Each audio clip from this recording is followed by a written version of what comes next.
हर हर महादेव।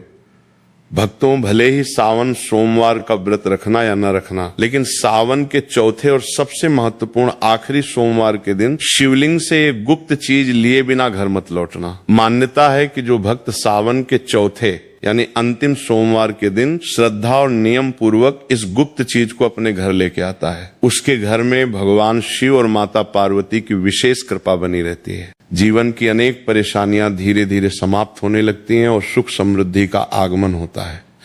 अगर आप भी चाहते हैं कि सावन के इस अंतिम पड़ाव पर भगवान भोलेनाथ और मां पार्वती का विशेष आशीर्वाद आपको मिले, तो इस वीडियो को अंत तक जरूर देखें, क्योंकि आज हम आपको उस गुप्त चीज के बारे में बताएंगे जिसे सावन के चौथे आखिरी सोमवार के दिन शिवलिंग से घर लाना बेहद शुभ माना गया है। भक्तों, इस बार 30 जुलाई से सावन का पावन महीना प्रारंभ हो चुका था और अब सावन अपने अंतिम पड़ाव पर पहुंच चुका है। सावन का तीसरा सोमवार 17 अगस्त को था और चौथा तथा अंतिम सोमवार 24 अगस्त को पड़ने जा रहा है। ये अंतिम सोमवार अपने आप में अत्यंत सिद्ध, शुभ और फलदायी माना जाता है। धार्मिक मान्यताओं के अनुसार इस दिन भगवान शिव और माता पार्वती की पूजा अर्चना करने से कई गुना अधिक पुण्य फल प्राप्त होता है। ऐसे में एक ऐसी गुप्त वस्तु है जिसे शिवलिंग के पास से विधि विधान के साथ घर लाना अत्यंत शुभ माना गया है। तो ऐसे में सावन के इस आखिरी सोमवार के विशेष अवसर पर इस बात को बिल्कुल भी नजरअंदाज मत करना, आगे आपकी मर्जी। दोस्तों देखिए, बात ऐसी है कि हमारी जिम्मेदारी सिर्फ आपको सही और धार्मिक जानकारी देने की है। अब ये आपके ऊपर है कि आप इस बात को मानते हैं या नहीं। लेकिन एक बात निश्चित है, अगर आपने इस उपाय को श्रद्धा और नियम के साथ किया तो भगवान शिव की विशेष कृपा आपके घर पर सदैव बनी रहेगी। दोस्तों, पूज्य गुरुजी ने भी अपने प्रवचनों में बताया है कि सावन के आखिरी सोमवार के दिन भगवान शिव की पूजा के बाद शिवलिंग से जुड़ी इस गुप्त वस्तु का विशेष महत्व होता है। और भक्तों, इस बार सावन के अंतिम सोमवार के दिन को हल्के में लेने की भूल बिल्कुल मत करना, क्योंकि इस बार सावन का अंतिम पड़ाव अत्यंत शुभ संयोग में हो रहा है। इसीलिए विशेष रूप से शिव भक्तों को इस दिन कुछ खास नियमों का पालन करना चाहिए और उस गुप्त वस्तु को सही विधि से घर लाना चाहिए। यदि कोई भी स्त्री या पुरुष बिना जानकारी के इस महान अवसर को यूं ही गंवा देता है तो वो भगवान शिव की विशेष कृपा से वंचित रह सकता है। हमारे हिंदू धर्म में सावन के अंतिम सोमवार को भगवान शिव की पूर्ण अनुकंपा और मनोकामना पूर्ति के लिए अत्यंत महत्वपूर्ण माना गया है। यदि कोई भी भक्त इस दिन श्रद्धा और विश्वास के साथ भगवान शिव की पूजा करके शिवलिंग से इस गुप्त चीज को अपने घर लाता है तो उसके जीवन में सुख, शांति, धन, समृद्धि और सकारात्मक ऊर्जा का वास होने लगता है। खासकर शिव भक्त और सुहागिन महिलाएं इस बात का विशेष ध्यान रखें, क्योंकि ये उपाय अत्यंत शुभ और कल्याणकारी माना गया है। तो दोस्तों, आप लोग इस वीडियो को हल्के में बिल्कुल मत लेना। साथ ही जानेंगे कि शिवलिंग सेवक कौन सी गुप्त चीज घर लानी चाहिए, उसे किस विधि से लाना चाहिए और घर में कहाँ रखना चाहिए, जिससे भगवान शिव की कृपा सदैव आपके परिवार पर बनी रहे। साथ ही इस वीडियो में हम जानेंगे कि इस उपाय को करते समय कौन कौन सी गलतियां बिल्कुल नहीं करनी चाहिए, क्योंकि छोटी सी भूल भी इस उपाय का पूरा फल समाप्त कर सकती है। साथ ही भक्तों, हम आपको इस वीडियो में बताएंगे कि सावन के इस तीसरे और चौथे आखिरी सोमवार के दिन कौन से 3 विशेष कार्य जरूर करने चाहिए जिससे भगवान भोलेनाथ शीघ्र प्रसन्न होते हैं। तो भक्तों, आज का ये वीडियो बहुत ही ज्ञानवर्धक और आपके जीवन के लिए लाभदायक साबित होने वाला है, इसलिए आप अपने फायदे के लिए इस वीडियो को अंत तक जरूर देखकर जाइएगा। साथ ही इस वीडियो में हम आपको बताएंगे कि सावन के अंतिम सोमवार के दिन भगवान शिव को कौन सी चीजें अर्पित करनी चाहिए, कौन सी चीजें नहीं चढ़ानी चाहिए, और वो 3 से 4 चमत्कारी उपाय भी बताएंगे जिन्हें हर शिव भक्त को सावन के इस अंतिम सोमवार के दिन अवश्य करना चाहिए, ताकि भगवान भोलेनाथ और माता पार्वती की कृपा आप पर सदैव बनी रहे। दोस्तों, अगर आप लोग भी भगवान शिव और माता पार्वती जी के सच्चे भक्त हैं तो तुरंत इस वीडियो को लाइक कर दें और इस चैनल प्रेम वास्तु शास्त्र को सब्सक्राइब कर लें और कमेंट बॉक्स में लिख दें ओम नमः शिवाय, हर हर महादेव। दोस्तों, इस बार 30 जुलाई से सावन की शुरुआत हो चुकी है और 28 अगस्त को इसका समापन होगा। इस सावन में 4 सोमवारी व्रत पड़ रहे हैं। पहला सावन सोमवार 3 अगस्त को था, दूसरा 10 अगस्त को, तीसरा सावन सोमवार 17 अगस्त को है और चौथा एवं सबसे महत्वपूर्ण अंतिम सोमवारी व्रत 24 अगस्त को है। कहा जाता है कि सावन के इस महीने में और विशेष रूप से तीसरे व चौथे अंतिम सोमवार के दिन किसी भी व्यक्ति ने भगवान भोलेनाथ की थोड़ी सी भी पूजा साधना या क्रिया कर ली तो उस व्यक्ति के जीवन की सभी मनोकामनाएं पूर्ण हो जाती हैं। उस व्यक्ति के जीवन के हर कष्ट खत्म हो जाते हैं और उस व्यक्ति के जीवन में धन आना शुरू हो जाता है। सबसे पहले आपको भगवान भोलेनाथ के मंदिर जाना होगा। ये जितने भी उपाय आपको बताए जाएंगे ये मंदिर के उपाय होंगे। देखिए होता क्या है कि कई लोग हमसे पूछते हैं कि गुरुजी हमारे घर पर शिवलिंग है, क्या हम घर पे पूजा नहीं कर सकते हैं? तो इसका उत्तर है नहीं भक्तों, आपको मंदिर जाना पड़ेगा, क्योंकि मंदिर का जो शिवलिंग होता है और जो घर का शिवलिंग होता है इसमें बहुत ज्यादा फर्क होता है। जो मंदिर का शिवलिंग होता है दोस्तों, इसकी जो ऊर्जा और एनर्जी होती है वो आपके घर के शिवलिंग से करोड़ों गुना ज्यादा होती है। इसमें ऐसी दिव्य और सकारात्मक ऊर्जा होती है जिसके सामने अगर आप थोड़ी सी भी पूजा करते हैं तो तुरंत ही उसका फल आपको मिलता है और आपके जीवन की हर परेशानी चली जाती है। तो आपको जितने भी आज उपाय बताए जा रहे हैं आपके जीवन की परेशानी को खत्म करने के लिए और आपकी मनोकामना पूर्ति के लिए, उस उपाय के लिए तो आपको मंदिर ही जाना पड़ेगा। सावन का अंतिम सोमवार ऐसा पावन दिन है कि इस दिन अगर आप मंदिर जाके भगवान भोलेनाथ की पूजा आराधना कर रहे हैं तो मान के चलिए दोस्तों आपके जीवन में कभी कष्ट आ ही नहीं सकता। पूरे साल आपके घर पर अन्न धन का भंडार बना रहेगा।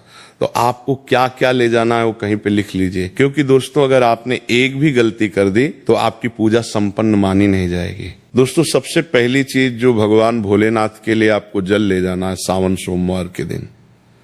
कई लोग हमसे ये कहते हैं कि गुरुजी जल तो शिवालय में भी मिल जाता है, शिव मंदिर में मिल जाता है।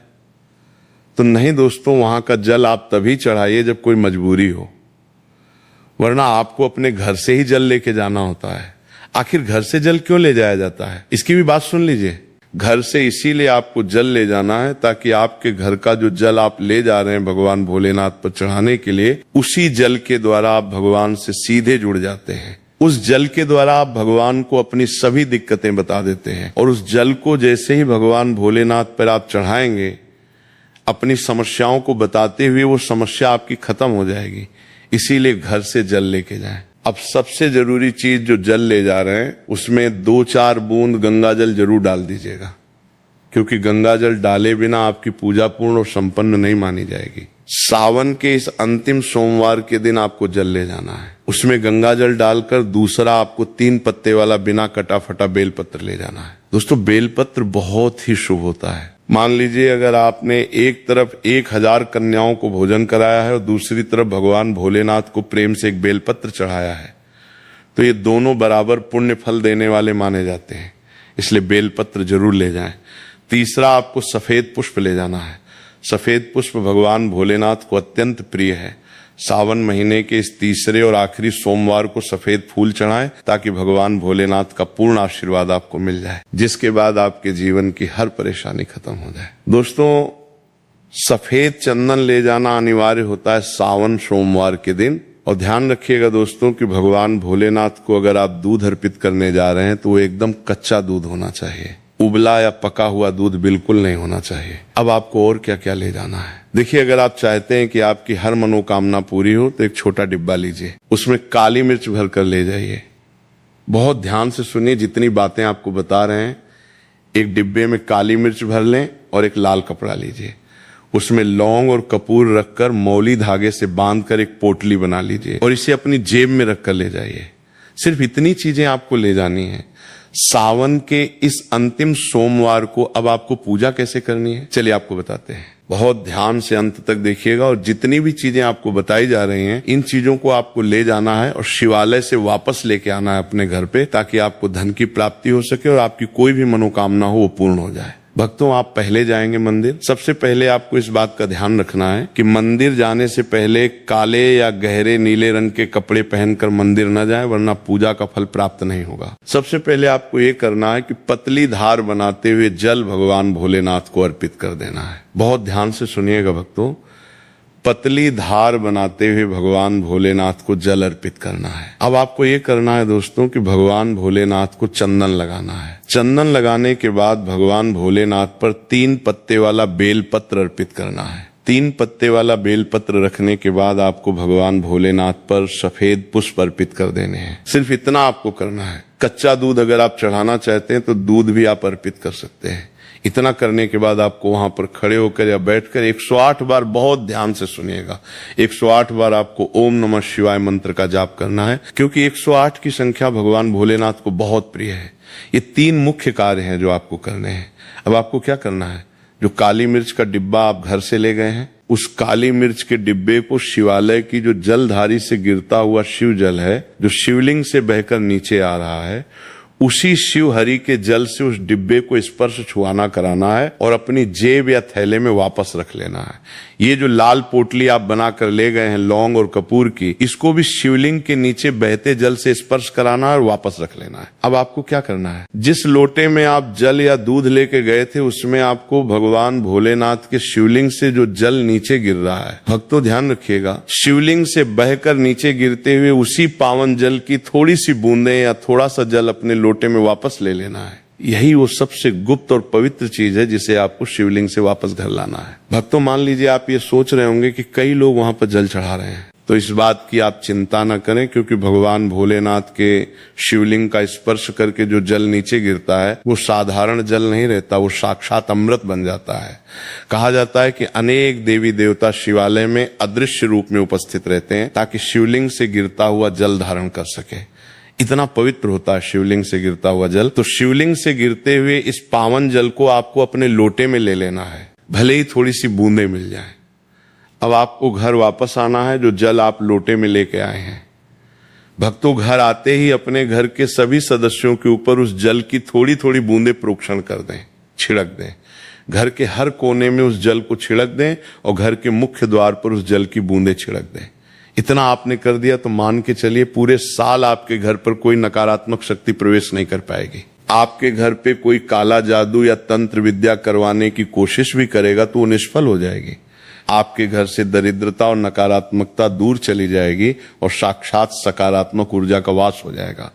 अब ये जो काली मिर्च आप भगवान भोलेनाथ जी के शिवलिंग के जल से स्पर्श करा कर लाए हैं, इसको अपने घर के पूजा घर में सुरक्षित रख दें। इस काली मिर्च के डिब्बे में से 2 दाने निकालकर जब भी आप किसी बड़े शुभ कार्य के लिए निकले, जैसे बिजनेस मीटिंग के लिए जा रहे हो, नौकरी के इंटरव्यू के लिए जा रहे हो, या किसी कोर्ट कचहरी व बड़े काम के लिए जा रहे हो, तो उन काली मिर्च के दानों को घर के मुख्य द्वार से बाहर फेंककर पैर से दबाकर निकल जाइए। मान के चलिए आपके काम में जो भी बाधाएं आने वाली होंगी वे बाधाएं भगवान भोलेनाथ के आशीर्वाद से अपने आप हट जाएंगी और आप जिस कार्य के लिए भी जाएंगे उसमें आपको 100% सफलता मिलेगी। दोस्तों भगवान भोलेनाथ का यहाँ पर आपको साक्षात आशीर्वाद मिलेगा। सावन के इस तीसरे और चौथे आखिरी सोमवार के दिन यदि आप शिवलिंग पर गन्ने का ताजा रस अर्पित करते हैं तो माता लक्ष्मी आपके घर में साक्षात स्थिर हो जाती है और दरिद्रता कितनी भी बड़ी हो या कर्ज का पहाड़ कितना भी ऊंचा हो वो महादेव के सामने घुटने टेक देता है। यदि आपको लगता है कि आपके घर में पितृदोष है या राहु केतु की महादशा चल रही है या बनते काम ऐन वक्त पर बिगड़ जाते हैं, तो जल के अंदर थोड़े से काले तिल मिला के ओम नमः शिवाय का 108 बार जाप करते हुए सावन के अंतिम सोमवार को शिवलिंग पर अर्पित करें। अब बात करते हैं शिव जी के सबसे प्रिय और दिव्य फल धतूरे की। लोग अनजाने में पैरों से कुचलकर जितने मर्जी धतूरे शिवलिंग पर चढ़ा देते हैं, जो कि पूरी तरह गलत और वर्जित है। शास्त्रों के अनुसार शिवलिंग पर धतूरा हमेशा विषम संख्या में ही चढ़ाना चाहिए, जैसे कि केवल 1, 3 या 5 धतूरा असल में इंसान के भीतर छिपे काम, क्रोध, लोभ, मोह और अहंकार रूपी जहर का प्रतीक है। जब आप विषम संख्या में धतूरा चढ़ाते हैं तो आप अपनी इन मानसिक बुराइयों को महादेव के चरणों में सौंप रहे होते हैं। इसके साथ ही सावन के इस अंतिम सोमवार में पंचामृत का भोग लगाना चाहिए, जिसमें शुद्ध गाय का कच्चा दूध, गाढ़ा दही, घर का शुद्ध घी, शहद और मिश्री शामिल हो। ये सभी सामग्री शिव जी को अत्यंत तृप्त करती है। लेकिन याद रखें कि पंचामृत में कभी भी बाजार के डिब्बा बंद या मिलावटी चीजों का इस्तेमाल भूलकर भी ना करें। सावन के महीने में बेलपत्र का महत्व तो बच्चा बच्चा जानता है, लेकिन बेल के वृक्ष की जड़ में जो तांत्रिक, सुरक्षात्मक और अलौकिक शक्तियां होती हैं उसके बारे में बहुत कम लोग जानते हैं। सावन के तीसरे या चौथे आखिरी सोमवार को सुबह सूर्योदय से पहले उठकर स्नान करके बेल के प्राचीन वृक्ष के पास जाएं। वहां धूप दीप जलाकर प्रार्थना करें और उसकी जड़ का एक छोटा सा टुकड़ा लकड़ी या हाथ से प्यार से मांग कर ले आए। उस टुकड़े को गंगा जल और गाय के कच्चे दूध से धोकर पहले शिवलिंग से स्पर्श कराएं और फिर उसे महादेव का प्रसाद मानकर वापस ले लें। इसके बाद उस टुकड़े को चांदी, तांबे या पीतल के किसी ताबीज के अंदर भरकर काले या लाल धागे की मदद से अपने गले में या दाहिनी बाजू पर बांध लें। ये कोई साधारण लकड़ी नहीं रह जाती, ये साक्षात महादेव का त्रिशूल और सुरक्षा कवच बन जाती है। इस ताबीज को धारण करने के बाद दुनिया की कोई भी बुरी नजर, टोना टोटका, भूत प्रेत या नकारात्मक शक्ति आपके आसपास भी नहीं भटक सकती। यदि आपको रात में डरावने सपने आते हैं, अचानक छाती पर भारीपन महसूस होता है या आपको लगता है कि आपके ऊपर किसी ने कुछ करवा दिया है, तो इसे पहनने के बाद आपका रुका हुआ कारोबार, आपकी नौकरी और आपका जीवन बहुत तेजी से सफलता की ऊंचाइयों की ओर बढ़ने लगेगा। सावन के अंतिम सोमवारी व्रतों में वैवाहिक जीवन के कड़े नियम और महादेव की परीक्षा के संकेत को समझना बेहद जरूरी है। भगवान शिव और माता पार्वती इस पूरी सृष्टि के सबसे आदि और सबसे आदर्श पति पत्नी हैं। इसलिए सावन के व्रत में पति के आपसी व्यवहार और मानसिक पवित्रता का बहुत गहरा संबंध होता है। जो पति पत्नी सावन के महीने में या विशेषकर तीसरे और चौथे आखिरी सोमवार के व्रत के दिन आपस में गाली गलौज करते हैं, एक दूसरे को नीचा दिखाते हैं, ताने मारते हैं या आपस में भयंकर लड़ाई, झगड़ा और क्लेश करते हैं, उन्हें सावन का व्रत रखने का कोई पुण्य प्राप्त नहीं होता। यदि ऐसी अशांत स्थिति में आप भूखे रहकर व्रत रखते भी हैं तो महादेव आपके उस व्रत को कभी स्वीकार नहीं। आपका भूखा रहना केवल एक शारीरिक कष्ट बनकर रह जाता है और आपके पुण्य की सारी ऊर्जा उसी क्षण नष्ट हो जाती है। शास्त्रों के अनुसार देवी देवता हमेशा पति पत्नी के प्रेम पूर्ण जोड़े की सामूहिक सकारात्मक ऊर्जा से ही प्रसन्न होते हैं। यदि आपका पति आपसे प्यार से बात करके या आपकी सहमति से किसी काम के सिलसिले में नौकरी या बाहर गया है, तो पत्नी घर पर रहकर पूरी निष्ठा से सावन के आखिरी सोमवार का व्रत रख सकती है। लेकिन यदि दोनों के बीच भयंकर मुख्य द्वार पर दीपक जलाकर लाल गुड़हल का फूल रखते समय भगवान शिव से अपने परिवार के मंगल की कामना अवश्य करें। माता बहनों, बहुत से श्रद्धालु सावन सोमवार की संध्या मुख्य द्वार पर दीपक जलाकर लाल गुड़हल का फूल रखने के बाद भगवान शिव की आरती भी करते हैं। यदि आपके घर में भगवान शिव का चित्र या शिवलिंग है तो दीपक दिखाकर आरती कीजिए और प्रेम से हर हर महादेव का जयकारा लगाइए। मुख्य द्वार पर दीपक जलाकर लाल गुड़हल का फूल रखने के साथ भगवान शिव का स्मरण आपके मन में भक्ति का भाव और भी बढ़ा सकता है। माता बहनों, एक और महत्वपूर्ण बात का ध्यान रखिए। जब आप मुख्य द्वार पर दीपक जलाकर लाल गुड़हल का फूल रखें तो उस समय अपने घर के मुख्य द्वार को स्वच्छ और व्यवस्थित रखने का भी प्रयास करें। हमारी परंपराओं में स्वच्छता को भी शुभ माना गया है, इसीलिए मुख्य द्वार पर दीपक जलाकर लाल गुड़हल का फूल रखने से पहले और बाद में आसपास की सफाई का ध्यान रखें। माता बहनों, अगर आपके घर के छोटे बच्चे आपके साथ हों तो उन्हें भी भगवान शिव का नाम लेना सिखाइए। जब आप मुख्य द्वार पर दीपक जलाकर लाल गुड़हल का फूल रखें तो बच्चों से भी प्रेम से नमः शिवाय बुलवाइए। इससे उनके मन में भी बचपन से ही भगवान के प्रति श्रद्धा और अच्छे संस्कार विकसित होते हैं। माता बहनों, याद रखिए कि मुख्य द्वार पर दीपक जलाकर लाल गुड़हल का फूल रखना श्रद्धा का विषय है, लेकिन इसके साथ साथ अपने जीवन में सत्य बोलना, किसी का अपमान न करना, माता पिता का सम्मान करना, जरूरतमंद की सहायता करना और भगवान शिव का प्रतिदिन स्मरण करना, यही वास्तविक शिव भक्ति है। इसलिए इस सावन सोमवार मुख्य द्वार पर दीपक जलाकर लाल गुड़हल का फूल रखने के साथ यह भी संकल्प लीजिए कि आप अपने जीवन में सदैव अच्छे कर्म करेंगे और भगवान शिव के बताए मार्ग पर चलने का प्रयास करेंगे। माता बहनों, अब अंत में एक बहुत ही महत्वपूर्ण बात ध्यान से सुनिए। बहुत से लोग सावन सोमवार की संध्या मुख्य द्वार पर दीपक जलाकर लाल गुड़हल का फूल तो श्रद्धा के साथ रख देते हैं, लेकिन उसके बाद भगवान शिव का धन्यवाद करना भूल जाते हैं। माता बहनों, हमारी सनातन परंपरा में भगवान के प्रति कृतज्ञता का भाव सबसे बड़ा माना गया है।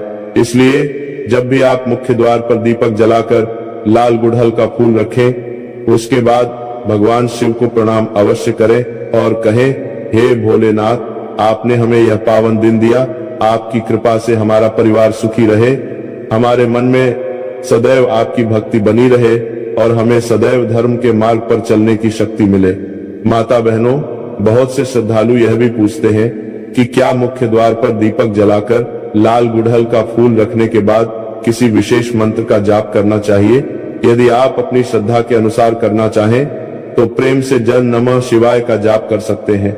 भगवान शिव का नाम ही सबसे बड़ा सहारा माना गया है, इसलिए मुख्य द्वार पर दीपक जलाकर लाल गुड़हल का फूल रखने के बाद कुछ समय भगवान शिव का ध्यान अवश्य कीजिए। यहाँ से दोनों छुड़ाने माता बहनों, अब एक और छोटी सी बात, यदि आपने मुख्य द्वार पर दीपक जलाकर लाल गुड़हल का फूल रखा है तो उसी दिन अपने घर में मधुर वाणी बोलने का संकल्प भी लीजिए। परिवार में प्रेम से बात कीजिए, किसी से कटु शब्द मत कहिए, क्योंकि भगवान शिव करुणा और सरलता के प्रतीक माने जाते हैं। जब मुख्य द्वार पर दीपक जलाकर लाल गुड़हल का फूल रखने के साथ आपका व्यवहार भी मधुर होता है, तभी भक्ति का वास्तविक आनंद मिलता है। माता बहनों, अब एक और अत्यंत महत्वपूर्ण बात ध्यान से सुनिए। बहुत से लोग सावन सोमवार की संध्या मुख्य द्वार पर दीपक जलाकर लाल गुड़हल का फूल तो रख देते हैं, लेकिन उसके बाद यह भूल जाते हैं कि भगवान शिव की कृपा प्राप्त करने का सबसे बड़ा मार्ग केवल पूजा ही नहीं, बल्कि सच्ची श्रद्धा, विनम्रता और अच्छे कर्म भी हैं। इसलिए जब आप मुख्य द्वार पर दीपक जलाकर लाल गुड़हल का फूल रखें, उसी समय भगवान शिव से यह भी प्रार्थना करें कि हमारे मन में कभी किसी के प्रति द्वेष न आए, हमारे घर में सदैव प्रेम बना रहे और हमारा परिवार हमेशा धर्म के मार्ग पर चलता रहे। माता बहनों, अगर आप मुख्य द्वार पर दीपक जलाकर लाल गुड़हल का फूल रख रहे हैं तो उस समय अपने मन को पूरी तरह शांत रखिए। मोबाइल, बातचीत और अन्य कार्यों को कुछ देर के लिए छोड़ दीजिए। केवल भगवान शिव का ध्यान कीजिए और नमः